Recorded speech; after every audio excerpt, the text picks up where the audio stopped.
Good morning students. तो आज हम शुरू करने जा रहे हैं economics class 9th chapter 1 the story of village Palampur. Palampur गांव की कहानी। तो पालमपुर गांव की कहानी जानने के लिए हमें सबसे पहले यह जानना होगा कि ये कहानी किस स्थान की है। तो ये कहानी दरअसल ये एक काल्पनिक कहानी है, पूरी की पूरी इमेजिनरी कहानी स्टोरी है। और ऐसा लगता है कि गांव के बारे में जो भी कुछ हम पढ़ रहे हैं तो ऐसा लगता है कि पश्चिमी उत्तर प्रदेश के ही किसी समृद्ध गांव के बारे में ये कहानी है। तो हम जानते हैं पालमपुर गांव की कहानी के बारे में। तो पालमपुर गांव एक कृषि आधारित गांव है, जहां के मुख्य जो कार्य हैं वो कृषि का कार्य है।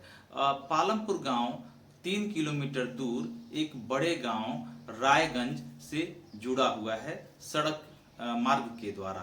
और रायगंज से ही थोड़ी दूरी पर एक छोटा सा कस्बा है जिसका नाम है शाहपुर। पालमपुर गांव में 450 फैमिलीज रहती हैं।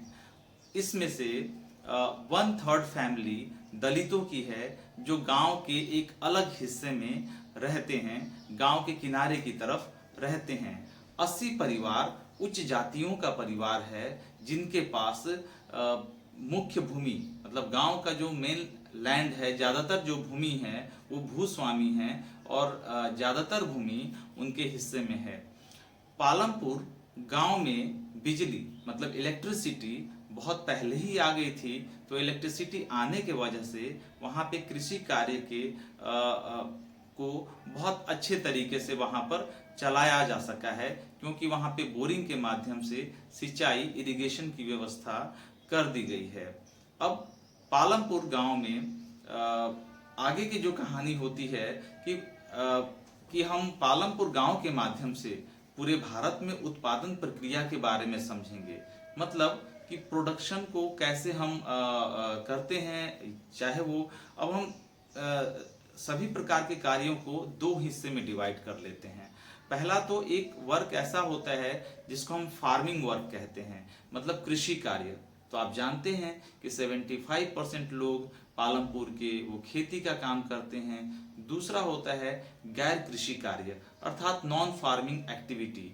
तो पालमपुर में 25% लोग अर्थात 1/4 पीपल पूरी तरीके से गैर कृषि कार्य अर्थात नॉन फार्मिंग एक्टिविटी में व्यस्त रहते हैं, जैसे कि डेयरी, गुड़ बनाना या छोटे मोटे मैन्युफैक्चरिंग का काम या शॉपकीपिंग का काम। तो इस प्रकार की जो एक्टिविटी है वो 25% है पालमपुर में। तो इन दोनों एक्टिविटीज को संचालित करने के लिए हमें क्या क्या किन चीज़ों की आवश्यकता पड़ती है, इसे हम समझने की कोशिश करेंगे। तो सबसे पहले हम जान लेते हैं कैपिटल। कैपिटल का मतलब होता है पैसे से या श्रम से, या फिर आप कह सकते हैं कि बिल्डिंग से भी होता है। तो कैपिटल में को हम मुख्य रूप से 2 हिस्से में बांटते हैं। पहला होता है वर्किंग कैपिटल, दूसरा होता है फिक्स्ड कैपिटल। वर्किंग कैपिटल का मतलब होता है रॉ मटेरियल या कैश, जो आप जानते हैं कि इसे हम टेम्पोररी कैपिटल भी कहते हैं। ये बहुत जल्दी एक स्थान से दूसरे स्थान तक जाते भी हैं, स्थानांतरित भी होते हैं। दूसरा कैपिटल होता है फिक्स्ड कैपिटल। फिक्स्ड कैपिटल में लैंड, बिल्डिंग, मशीनरी, बड़े औजार ये सब आते हैं। तो ये 2 प्रकार के कैपिटल के माध्यम से आप किसी भी उत्पादन कार्य को आगे की ओर बढ़ा सकते हैं। इसके अलावा लैंड एंड ह्यूमन कैपिटल, आप जानते हैं कि लैंड खेती करने के लिए सबसे पहला रिक्वायरमेंट है। इसके अलावा ह्यूमन कैपिटल, जब ह्यूमन कैपिटल होगा, स्किल होगी, तभी श्रम होगा, और श्रम के माध्यम से अर्थात लेबर के माध्यम से खेती के कार्य को अच्छे तरीके से या इवन नॉन एग्रीकल्चर वर्क को भी, नॉन फार्मिंग वर्क को भी अच्छे से अंजाम दिया जा सकता है। अब कुछ इसी चैप्टर को पढ़ने के दौरान कुछ प्रश्न उठते हैं। सबसे पहला तो एक प्रश्न ये है कि न्यूनतम मजदूरी क्या होती है। न्यूनतम मजदूरी 1 दिन की मजदूरी या दिहाड़ी मजदूरी जो सरकार के द्वारा फिक्स किया जाता है कि आपको एक मजदूर को एक दिन के काम कराने के बजाय इतने पैसे देने ही होंगे। तो पालमपुर गांव में के क्षेत्र में न्यूनतम मजदूरी 60 रुपये प्रतिदिन तय की गई है, लेकिन वहां के मजदूरों को न्यूनतम मजदूरी सिर्फ 30 से 35 रुपये मिलते हैं। ऐसा क्यों? ऐसा इसलिए क्योंकि वहाँ के ज़्यादातर लोग अशिक्षित हैं, पढ़े लिखे नहीं हैं, कामगार की संख्या तो बहुत ज़्यादा है, तो बार्गेन किया जाता है। मतलब लोगों को काम में तो लगाया जाता है, लेकिन उन्हें न्यूनतम मजदूरी जो सरकार के द्वारा निर्धारित मजदूरी है वो मजदूरी उन्हें नहीं दी जाती है। तो कहीं ना कहीं उनका एक इकोनॉमिक एक्सप्लॉयटेशन मजदूरों का वहाँ पर होता है। इसके साथ ही एक प्रश्न ये उठता है कि पालमपुर गांव में बिजली के आगमन से क्या क्या फायदे हुए। तो पहले आप जानते हैं कि पालमपुर गांव में पहले इलेक्ट्रिसिटी नहीं थी, लेकिन 15 to 20 ईयर बिफोर जब इलेक्ट्रिसिटी आ गई तो उससे वहाँ पे नलकूप को चलाया जा सकता है, जिससे इरिगेशन को बहुत ज़्यादा फायदा हुआ है। इसके साथ ही वहाँ पे न्यूज, समाचार, टेलीविज़न आदि की भी सुविधा इलेक्ट्रिसिटी से हो गई है, तो गांव को डेवलप होने में काफ़ी ज़्यादा सहायता मिली है। अब एक प्रश्न और उठता है कि ग्रीन रिवॉल्यूशन का पालमपुर पे क्या फर्क पड़ा, क्या प्रभाव पड़ा। सबसे पहले जानते हैं कि ग्रीन रिवॉल्यूशन क्या है। ग्रीन रिवॉल्यूशन का मतलब है, हिंदी में हम इसे हरित क्रांति कहते हैं। 1960 के डिकेड में, 1960 के दशक में HYV सीड्स के प्रयोग करने के बाद अचानक भारतीय कृषि में, इंडियन एग्रीकल्चर में ह्यूज प्रोडक्शन हुआ। मतलब तेज मात्रा में एक अचानक कृषि के उत्पादन में बहुत ज़्यादा वृद्धि हुई। इसे हम ग्रीन रिवॉल्यूशन के नाम से जानते हैं। ग्रीन रिवॉल्यूशन में खास करके गेहूं की बहुत ज़्यादा पैदावार हुई, चावल की भी पैदावार हुई एवं अन्य उत्पादों की भी पैदावार हुई। तो इन तीन प्रश्नों के बाद हम पुनः आते हैं पालमपुर पर। तो पालमपुर में आपने देखा कि 25% लोग नॉन फार्मिंग एक्टिविटीज़ में हैं। तो ये नॉन फार्मिंग एक्टिविटीज़ कौन कौन से हैं?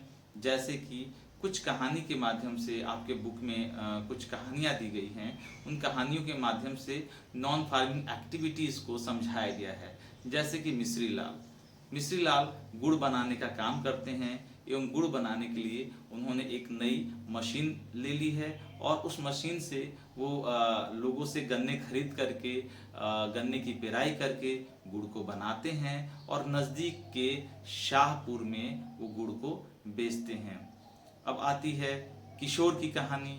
किशोर को बैंकिंग के द्वारा, सहकारी बैंक के द्वारा लोन दिया गया है। उस लोन से वो भैंस खरीद लेता है। भैंस का दूध वो बेच करके अच्छा खासा पैसा वो अर्न करता है। साथ ही साथ उसने एक भैंसा गाड़ी भी बना ली है। भैंसा गाड़ी के माध्यम से वो गुड़ को शाहपुर के कस्बे तक पहुंचाता है और उससे कुछ पैसा अर्न करता है। कई बार वो गंगा नदी के किनारे जाता है, वहां से मिट्टी लेकर के आता है और कुम्हार को बेचता है। इससे भी उसकी अर्निंग होती है। अब आता है सवाल किशोर, ये तो किशोर की कहानी थी। अब हम आते हैं करीम की कहानी की ओर। करीम इसी तरीके से कंप्यूटर का एक शॉप स्टार्ट करता है और उसने कई लोगों को, वो देखता है कि ज़्यादातर गांव के लोग, पालमपुर गांव के लोग पढ़ाई के लिए वो शाहपुर जाते हैं, तो कंप्यूटर का एक छोटा सा केंद्र अपने गांव में खोलता है ताकि लोगों को दूर दराज शहर न जाना पड़े। और 2 कंप्यूटर प्रशिक्षितों को वो नौकरी के लिए भी अपने यहाँ रख लेता है।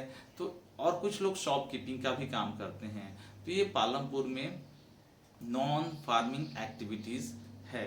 अब सवाल आता है कि पालमपुर में कितने प्रकार के किसान हैं। पालमपुर में मुख्यतः 3 प्रकार के फार्मर्स हैं। पहला तो भूस्वामी लैंडलॉर्ड्स, जिनके पास जमीन की मात्रा बहुत ज़्यादा है। दूसरा, जिनके पास जमीन की मात्रा, जिनको हम मंझोले किसान कहते हैं या मिडिल इनकम ग्रुप के आप फार्मर कह सकते हैं उनको। तो इनके पास जमीन की जो मात्रा है, जमीन है, जो लैंड है, इनके पास लगभग 2 हेक्टेयर या इससे थोड़ा सा ज़्यादा कम जमीन है इनके पास में। तो ये मंझोले किसान हैं। तीसरे आते हैं छोटे किसान या भूमिहीन मजदूर, कृषक मजदूर। इनके पास वास्तव में जमीन या तो नाम मात्र का है, या जमीन यदि है भी, लैंड यदि है भी इनके पास में तो बहुत कम है, और नहीं तो कईयों के पास तो जमीन ही नहीं है, जिसमें से ज्यादातर दलित वर्ग के लोग हैं। ये अपने आय के लिए कृषि मजदूरी पर निर्भर रहते हैं, साथ ही बड़े किसानों से ये कर्ज भी लेते हैं। तो एक इसी आपके बुक में एक कहानी दी गई है जिसमें सविता और तेजपाल की कहानी है। तेजपाल एक बड़ा लैंडलॉर्ड है, इसके पास बड़ी जमीन है और ये लोगों को कर्ज भी देता है। तो सविता को ये कर्ज देता है 24% इंटरेस्ट पे 4 महीने के लिए, जो कि बहुत ज़्यादा होता है। आप भी जानते हैं कि बैंक ज़्यादातर आज के समय में 10% से ज़्यादा इंटरेस्ट रेट पूरे साल भर के लिए लेती है, लेकिन इसे 4 महीने के लिए 24% इंटरेस्ट रेट पे कर्ज मिला है। साथ ही उसे ये भी बाध्य किया जाता है कि वो कृषक मजदूर के रूप में तेजपाल के खेतों में कार्य करेगी। इसी के साथ इस आपके बुक में एक और कहानी भी दी गई है।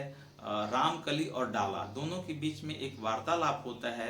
वार्तालाप में दोनों अपनी अपनी समस्याओं को शेयर करते हैं। वो बताते हैं कि किस तरीके से उन्हें कर्ज लेना पड़ा है और अब कर्ज चुकाने के लिए भी उनके पास में पैसे नहीं हैं। वो दोनों कृषक मजदूर हैं और उनकी कई बार न्यूनतम वेतन, मतलब न्यूनतम मिनिमम वेजेज से भी उनको कम पैसा मिलता है दिहाड़ी के रूप में, और कई बार काम भी नहीं मिलता है। काम मिलता भी है तो 60 रुपये के बजाय सिर्फ 35 रुपये ही उनको कार्य के रूप में, एक दिन के कार्य के रूप में वेतन उन्हें मिलता है। तो इस प्रकार से आप देखते हैं कि पालमपुर गांव में अब हम आते हैं एक कृषि पे, कि पालमपुर गांव में एग्रीकल्चर के तरीके कौन कौन से हैं। तो आप पालमपुर गांव में एग्रीकल्चर साल में 2 प्रकार के फसल का उत्पादन वहां पर होता है, रबी की फसल और खरीफ की फसल। आप जानते हैं कि नवंबर से लेकर के जनवरी फरवरी तक के महीने तक रबी की फसल होती है, जिसमें जो मुख्य फसल है जैसे चना, मटर, गेहूं, और इसके बाद आता है खरीफ का फसल। तो आप ये भी जानते हैं कि अप्रैल से लेकर के सितंबर तक के महीनों के बीच में खरीफ की फसल की बुआई होती है, कटाई होती है। और इसके अलावा तीसरी प्रकार की फसल वहां पर आलू का भी उत्पादन होता है, जो नवंबर और दिसंबर के महीनों में होता है। तो अब साल भर में वो 3 प्रकार के फसलों का उत्पादन पालमपुर की अपनी एक अलग विशेषता है और एक प्रमुख बात है। साथ में साथ रबी खरीफ के अलावा एक गन्ने की भी खेती वहां पे होती है, जिससे गन्ने पेराई के बाद गुड़ का उत्पादन, मतलब स्मॉल स्केल इंडस्ट्रीज वहां पे एस्टैब्लिश होता है, और विनिर्माण अर्थात छोटे स्तर पर मैन्युफैक्चरिंग का भी कार्य वहां पर होता है।